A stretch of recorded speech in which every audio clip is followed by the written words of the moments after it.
Նիկոլ Փաշինյանն առաջարկել է Հայաստանի դրոշը կախել եկեղեցիներում, մինչ այդ նա հայտարարել էր, թե 301 թվականին հայ-առաքելական եկեղեցին ստեղծվել է պետության կողմից, պետության որոշմամբ եւ առաջարկել կիրակնորապատարակներից առաջ բոլոր եկեղեցիներում պետական օրհներգը հնչեցնել։ Հիշեցնենք, երեկ Փաշինյանը պատարագի էր մասնակցում Գյումրիի Սուրբ Աստվածածին տաճարում, որը հայտնի է 7 վերքանունով։ Շիրակի թեմի հոգեվորականները հրաժարվել են պատարագի ընթացքում զեղչել ամենայն հայոց կաթողիկոսի անունը, ինչից հետո եկեղեցու դռները կապարակնքվել են, իսկ 7 վերքում պատարագը մատուցել է Արմավիրի թեմից Տեր Մկրտիչ քահանա Մուշադյանը։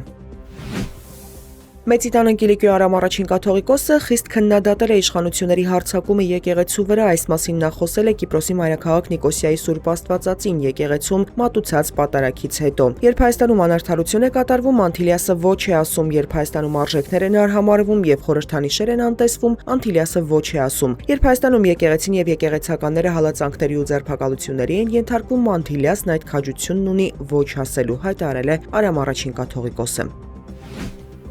Երևանի գլխավոր տոնածառի լույսերի վարման արարողությունը տեղի կունենա դեկտեմբերի 14-ին ժամը 20:00-ին։ Այս մասին հայտարարվել է Երևանի քաղաքապետարանի գործակարգավարական խորհրդակցության ժամանակ։